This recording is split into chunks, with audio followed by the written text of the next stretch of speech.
안녕 기동이들. 저는 오늘 또 오랜만에 고민상담 컨텐츠를 찍어보려고 아까 낮에 기동이들한테 고민상담을 문물로 되게 많이 받았어요. 그래서 지금은 되게 한밤중인데 지금 약간 비도 오고 엄청 새벽이어서 저 새벽 감성을 약간 한 스푼 담아서 고민을 같이 들어보려고 합니다. 다들 되게 딥한 고민들이어가지고 처음 고민부터 약간 진지하게 시작을 해봅니다. 공부가 너무 하기 싫어요. 진지하게 이럴 땐 어떤 생각을 가져야지 공부를 열심히 할까요? 라고 해주셨는데 사실 공부하기 싫을 수 있고 일하기 싫을 수 있고 다들 뭔가 본인이 해야 될 일을 하기 싫을 때가 분명히 오잖아요. 저는 고3 때 인강 중에서 조정식 쌤의 인강을 들은 적이 있었는데 그때 그 쌤이 이런 말씀을 해주셨어요. 10대 때는 같은 공간에서 좀 공부를 하고 같은 환경에서 지내다 보니까 별로 차이를 못 느끼겠지만 이때 10대 때 나는 약간의 성적 차이, 노력의 차이가 결국 20대 때는 되게 10대 때와 비교할 수 없을 만큼 큰 차이를 만들고 20대 초반보다 20대 후반에는 더 많이 달라지고 그게 이제 30대까지 가면은 20대 때 나던 차이가 30대 때는 더 진짜 큰 차이로 웬만한 노력으로는 따라잡기 힘들 만큼 격차가 크게 벌어진다. 그러다 보니까 처음부터 이 인생을 잘 꾸려나가고 최선을 다해서 조금 잘 살려고 노력을 해야 된다. 이런 말씀을 해주셨던 적이 있어요. 근데 저는 진짜 그때도 그걸 들으면서 맞는 것 같다는 생각이 드는 거예요. 10대 때는 정말 다들 비슷해 보이지만 이게 20대 때는 조금 더 큰 차이를 만들고 30대 때는 어울리는 사람들 그리고 취미 다양한 정말 많은 것들이 이제 변할 것 같은데 저도 아직 30대는 돼보지 않았기 때문에 잘 모르지만 분명히 나이가 어릴수록 작게 느껴지던 차이들이 나이가 들면서 점점 격차가 많이 벌어지고 차이가 커지는 거는 맞는 것 같더라고요. 근데 아직도 저도 20대 중반이긴 하지만 그 말씀해주셨던 거를 생각을 해보면 더 열심히 살아야겠다는 생각도 많이 드는 것 같아요, 지금도. 이런 생각 한번 가져보면서 공부해보는 거 어떨까요? 퇴근하고 긴장 풀리면 먹는 걸로 스트레스를 풀어요. 회사 다니면서 식욕 스트레스 조절 어떻게 하나요? 약간 이거는 저는 첫 번째 인턴 했을 때는 저도 퇴근하고 엄청 야식 많이 먹고 했거든요. 근데 두 번째 인턴 때는 오히려 안 먹고 했었는데 그럴 수 있었던 이유가 약간 그런 생각이었어요. 약간 회사 다니면서 나 안 그래도 고생하는데 내가 이걸로 스트레스 받은 걸로 먹어가지고 살까지 쪄야겠어? 약간 이런 마음이었어요. 그러다 보니까 뭔가 안 그래도 나 힘든 것도 이거 회사 때문인데 살찐 것도 이제 회사 때문이 되면은 너무 약간 그럴 것 같은 거예요. 그래가지고 그런 생각을 하니까 약간 좀 식욕이 사라졌던 것 같아요. 퇴근하고 이 막 먹게 될 때가 있잖아요. 그거 진짜 배고픔이 아니라 물론 진짜 배고플 때도 있어요. 근데 약간 허기질 때가 있더라고요. 뭔가 그런 스트레스로 인해서 뭔가 나를 채우고 싶은 허기 이런 게 있었는데 약간 웃픈 게 제가 통근 시간이 약간 길었잖아요. 그러다 보니까 약간 나를 달래고 싶은 그 허기가 퇴근하는 2시간 동안 그러니까 사라지는 거예요. 그래서 집 오면은 그냥 지침만 남아가지고 아 진짜 뭘 먹기도 귀찮고 진짜 모르겠다. 쉐이크 먹고 이랬던 기억이 있거든요. 그래서 뭔가 그 허기짐을 약간 조금 참아보고 진짜 배고픔일 때 그럴 때 좀 간단하게 때우고 하는 것도 좋을 것 같아요. 제 선택으로 인해 부모님이 피해보신 것 같을 때는 어떡한가요? 부모님은 괜찮다고 하시는데 제 마음이 불편해요. 근데 이게 피해가 뭔지 정확하게 몰라서 약간 어떤 말을 해줄지 되게 고민이었어요. 제가 21살 때 만났던 교수님이 해주셨던 말씀이 있었는데 그분은 이제 국민대 교수님이었어요. 그런 말씀을 해주셨어요. 부모님은 어쨌든 우리를 책임지겠다는 마음으로 낳으신 거고 그렇기 때문에 뭔가 어떤 선택일지는 잘 모르겠지만 공부를 한다거나 이제 더 나은 경험을 하고 싶다거나 이렇게 해서 선택을 할 때 좀 부모님이 너무 손해를 보는 것 같으니까 약간 주저하는 거라면 부모님들은 진짜 그게 원하는 방향이 아닐 거다 이렇게 말씀을 해주셨거든요. 그래서 그 교수님도 이제 부모 되는 입장으로서 말씀을 해주시는 거였는데 그런 자식들의 선택이 전혀 손해라고 느껴지지 않고 본인이 조금 더 덜 사고 아껴서라도 좀 더 많이 지원을 해주고 싶으신 게 부모의 마음이다 라고 해주셨거든요. 저는 사실 부모가 돼본 적이 없어서 이 마음을 100% 헤아릴 순 없겠지만 저도 사실 언니나 제 부모님, 가족에게는 정말 제가 어떤 고생을 하든 그리고 어떤 걸 사드리든 사주든 아깝다는 생각을 해본 적이 없거든요. 사실 가족한테는 진짜 그렇잖아요. 그래서 이게 피해가 진짜 피해일지 아니면 약간의 투자 같은 개념일지 저는 아직은 잘 모르겠지만 본인의 더 나은 선택을 위해서 했던 선택이라면 전혀 아까워하지 않을 것 같고, 그리고 사실 진짜 이런 공부나 경험에 대한 선택이 아니라 진짜 뭔가 잘못된 선택으로 인해서 약간 부모님이 뭔가 금전적인 피해를 보셨다 이럴 수도 있잖아요. 근데 그럼에도 불구하고 저는 제 가족이 그랬다면은 그렇게 너무 막 이렇게 원망하거나 이럴 것 같진 않거든요. 그래서 부모님이 괜찮다고 해주셨으면 마음을 좀 편안하게 먹는 게 어떨까 이렇게 생각을 합니다. 왜냐면 이렇게 험난한 세상 속에서 진짜 내 편인 사람은 가족밖에 없다는 거. 외모에 대한 고민이 많아요. 제 얼굴만 보면 컴플렉스만 자꾸 보이는 느낌. 겉모습이 중요하지 않다는 거 알지만 자꾸 볼 때마다 신경이 쓰이네요.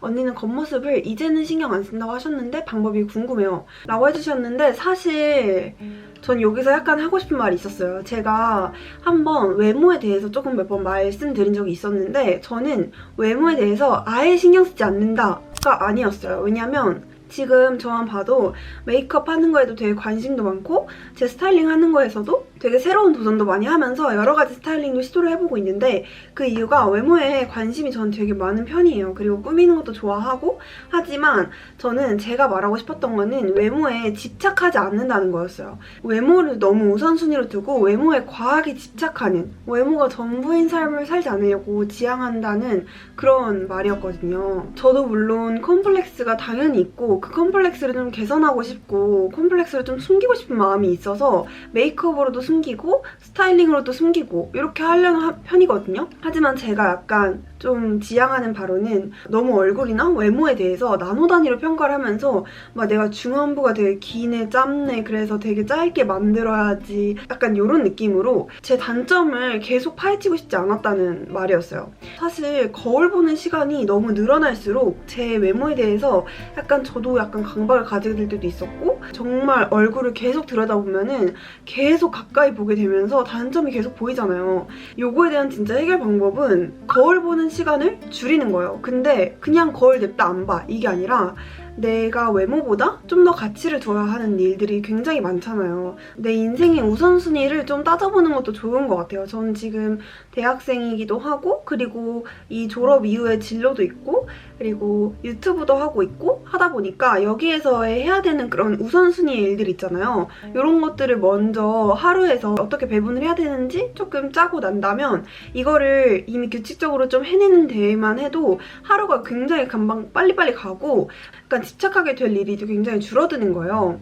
그래서 뭔가 화장 때보다는 책상 앞에 앉을 시간을 조금 더 많이 쓰고 계획을 해두면 조금 더 외모에 집착하는 삶이 줄어들지 않을까 싶습니다. 요거는 사실 뭐 인스타로도 마찬가지인데 그래서 저는 오히려 뭔가 SNS를 보거나 하더라도 조금 더 열심히 사시는 분들 그리고 본인의 삶을 좀 더 잘 가꿀 줄 아시는 분들 이런 분들을 보면서 저도 되게 좋은 영향을 많이 받고 있거든요. 그래서 SNS에서도 조금 더 내면적인 거를 많이 좀 가꿀 수 있는 그런 컨텐츠들 이런 거를 좀 찾아보는 것도 좋지 않을까 이렇게 생각을 합니다.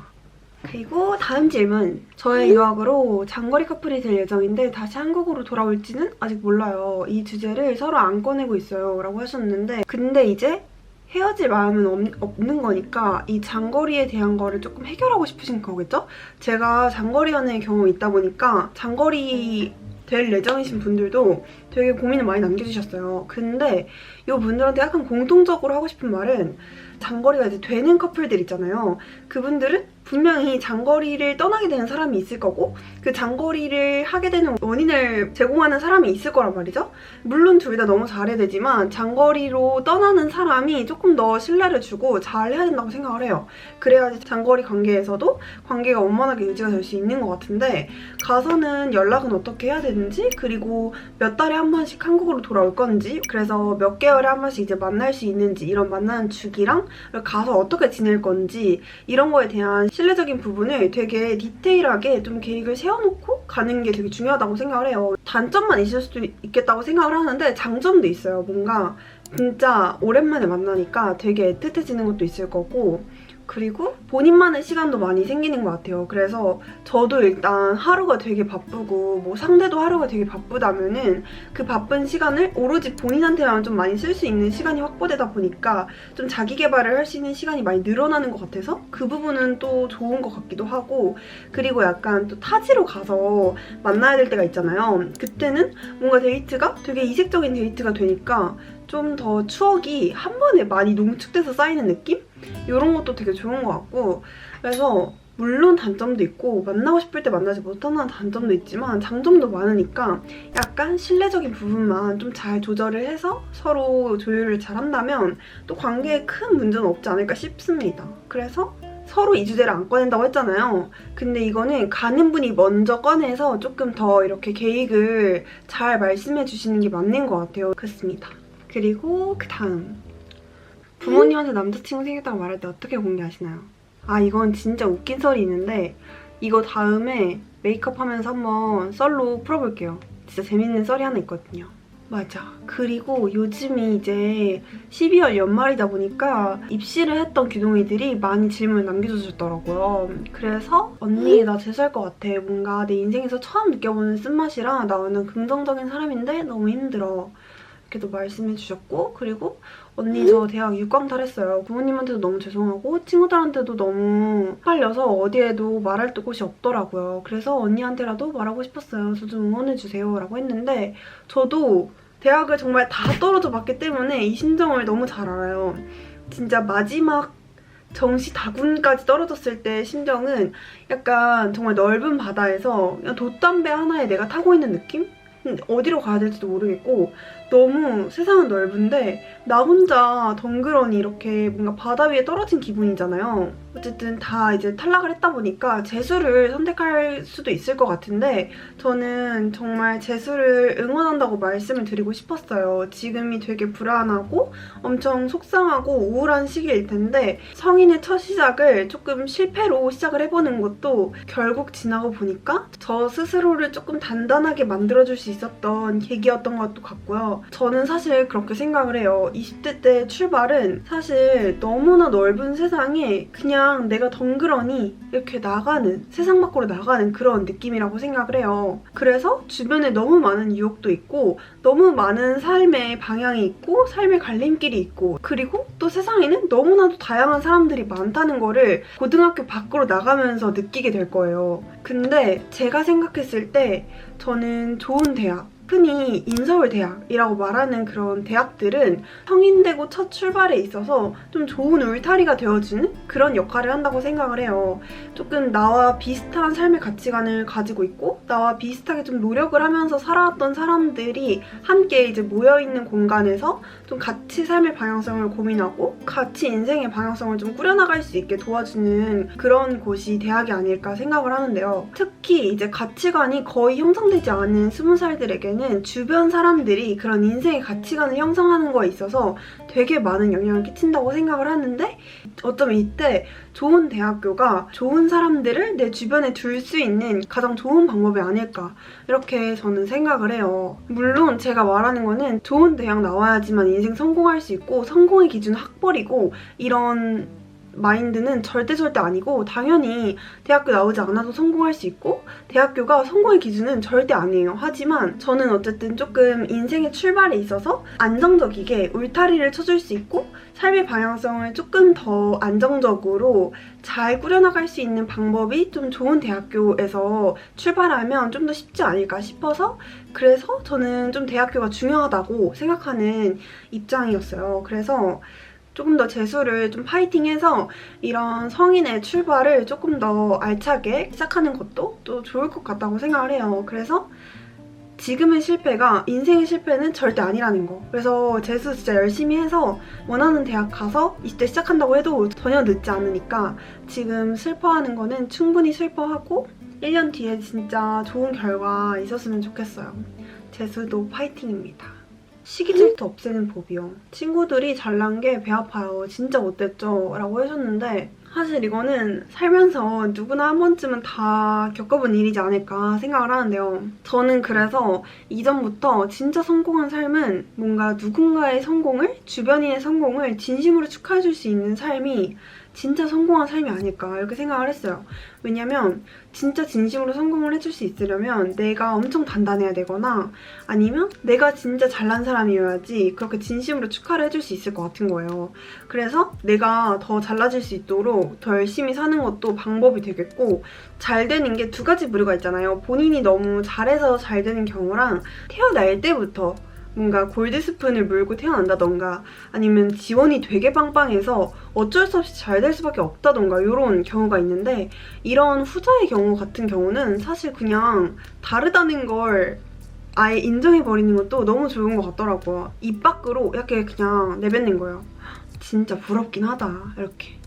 아 진짜 부럽다. 나랑은 진짜 다른 삶이구나. 너무 부럽다. 이렇게 입 밖으로 좀 내뱉다 보면은 아 이거는 내가 시기하고 질투할 게 아니라 그냥 진짜 부러운 거다. 이렇게 하고 넘길 수 있더라고요. 왜냐면 너무 이제 다른 출발선이었다 보니까 부럽긴 하다. 이렇게 넘기면은 또 그냥 다른 삶이구나 이렇게 인정할 수도 있는 그런 게 되는 것 같아요. 저도 초보 운전인데 교수님 초보 운전 스토리 올리면 너무 공감돼서 웃기고 좋아요. 무서워서 새로운 길이나 골목길, 주차공간 좁은 곳 같은 데는 안 가고 있어요. 교수님은 운전 잘하고 다니시나요? 저도 엄청 좁은 길 같은 경우는 잘 안 가려고 하는 편이거든요. 근데 물론 초행길이면은 내비가 알려주는 대로 가다 보면 좁은 길 갈 수밖에 없는데, 사실 미니가 진짜 조그매요. 그래서 진짜 막 웬만한 그랜저 이런 데들이 힘겨워하는 곳도 저는 그냥 막 슥슥 가거든요. 그래가지고 아무리 골목길이 좁아도 조금 미니가 진짜 골목길 주행하기 너무 좋은 것 같고, 주차는 사실 어렵지 않은 것 같아요. 그냥 후방 카메라 보고 이렇게 그냥 쓱 하면 되는 거라서 크게 어렵지 않은 것 같고. 그리고 다음 질문으로, 남자친구가 제주도 게스트하우스에서 스텝으로 한 달 동안 일하고 싶다고 하는데 언니가 되면 허락할 건가요? 제가 뭔가 허락한다거나 안 돼 약간 이렇게 하는 게 조금, 제가 부모님도 아니고 약간은 조금 이상하다고 생각을 해요. 그래서 본인이 약간 그게 괜찮을 것 같다고 판단을 했으면 뭐 본인 판단이겠지 이렇게 생각을 하거든요. 제가 안 돼 이렇게 한다고 해서 그 사람이 뭐 평생 그렇게 안 할 것도 아니고 하다 보니까 그게 진짜 하고 싶었다면은 하라고 할 것 같아요. 다만 상대가 그렇게 하는 거에 대해서 신뢰가 없어지고 좀 이게 제 일상에도 좀 부정적으로 영향을 많이 끼친다면 약간 이 사람은 나랑 다른 사람이구나 이렇게 좀 생각을 하게 될 것 같아요. 그래서 저는 연애를 하면서 가장 많이 보는 부분이 나랑 좀 살아가는 방식이 좀 비슷한 사람을 많이 원하거든요. 왜냐면 저는 사실 한국에서 클럽도 한 번도 가본 적이 없고, 시끄러운 술자리나 같이 막 이성들이 많은 자리 이런 거를 그렇게 좋아하지 않는 사람으로서 약간 비슷한 사람을 만나야지 그런 거에 대한 트러블이 적고 의견을 굳이 조율해 나갈 필요가 없더라고요. 뭔가 그런 거에 있어서 의견을 계속 조율하고 맞춰가는 부분이 저한테는 조금은 좀 힘들지 않나. 저의 답변이었다면은 그럴 것 같습니다. 교수님만의 중심 잡는 법. 단단한 사람인 것 같아서 흐물텅 인간으로서 참 부러워요. 흐물텅 인간은 어떤 걸까요? 저도 사실 제가 막 그렇게 단단한 사람이라는 생각은 해본 적이 없거든요. 저도 되게 귀도 많이 얇은 편이고 주변에 조언도 많이 구하는 편이어가지고 되게 제 나이다운 사람이라고 생각을 하는데, 저는 약간 단단한 사람이라기보다는 독립심이 좀 강한 그런 사람인 것 같아요. 이거는 약간 사주에서도 되게 독립심이 강한 성격이다 이렇게 나왔었는데 약간 조금 타고난 기질도 조금 있는 것 같기도 하고, 누군가에 의존하는 거를 그렇게 크게 좋아하지 않아서 저 스스로와 많이 대화를 진짜 많이 하는 편이거든요. 그래서 최근에 저는 일본으로 혼자 여행을 갔다 왔는데 그 여행을 갔다 왔던 계기도 약간 그런 거였어요. 뭔가 침대에 누워도 소파에 있어도 내 집에 있어도 계속해서 뭔가 불안하고 쉬면 안 될 것 같고 그런 압박이 계속 있는 거예요. 그래서 뭔가 내 스스로도 좀 긍정적인 생각이 잘 안 되고 되게 답답하다 이런 느낌을 많이 받았어요. 그래서 어떻게 이걸 해결할 수 있을까에 대한 본인 스스로와의 좀 대화를 많이 했었는데, 이 고민을 그냥 아예 안 할 수 있는 좀 타지로 나를 장소 이동을 좀 해보면 단순히 약간의 좀 피로 회복이 필요한 거였다 이런 거라면 가서는 풀릴 테니까 갔다 와볼까? 이렇게 했는데 가서 진짜 혼자 푹 쉬고 너무 잘 먹고 그렇게 일주일을 지내다가 돌아오니까 정말 힐링이 많이 되고 에너지가 충전이 진짜 많이 된 거예요. 그러면서 또 나를 알아갔죠. 너무 많이 피로하고 조금 많이 불안한 상태에서는 이런 게 나한테는 되게 잘 맞는 힐링 방법이구나. 나를 좀 케어할 수 있는 방법이구나. 뭔가 이런 것도 알아내고 이런 답을 좀 하나하나 찾아가면서 나와 많이 친해지고 나를 좀 더 잘 알게 되는 게 내 중심을 좀 더 잘 지키고 내 독립성, 내 주체성을 좀 잘 지킬 수 있는 게 아닐까 이렇게 생각을 했습니다. 구진 언니, 부모님이랑 다퉜을 때 해결 방법이 있나요? 아빠 몰래 상수해서 아빠 화났어요. 아니 너무 귀여운 질문 아니에요? 너무 귀여우시다. 아니 아버지도 약간 화난 이유가 너무 속상하셨던 거 아닐까요? 그래도 이제 수술인데 뭔가 말을 해주고 수술했으면 좋았을 것 같은데 몰래 하셨다고 하니까 약간 좀 걱정도 되고 약간 속상했을 것 같아서 삐지신 것 같은데 저는 사실 부모님이랑 다퉈본 적이 없는 것 같아서 뭔가 또 이런 케이스는 약간 처음인 것 같은데 엄마한테 잘 얘기를 해보는 건 어떨까요? 엄마한테 아빠를 잘 타일러보라고 말하기? 약간 이 정도? 쌍수에서 예뻐진 모습으로 같이 사진도 찍고 데이트를 하면은 조금 마음이 풀리지 않을까 생각해봅니다. 근데 너무 귀엽다. 아버지랑 원만한 관계가 해결되길 바라겠습니다. 무튼 오늘의 고민은 이렇게 담아봤습니다. 사실 저도 인생을 길게 살아보지 못했고 좀 대학생의 끝자락으로서 저도 해봤던 고민이다 보니까 되게 공감을 하면서 읽어봤던 것 같은데 물론 제 의견이 다 정답은 아니고 정말 아까 말했듯이 세상엔 정말 다양한 사람이 있고 그 다양한 사람 중에 한 명이 저인 것 같거든요. 그래서 그냥 한 사람의 의견이구나 이렇게 받아들여주시면 감사할 것 같습니다. 안녕. 오늘 영상도 이렇게 끝까지 봐주셔서 너무 감사합니다.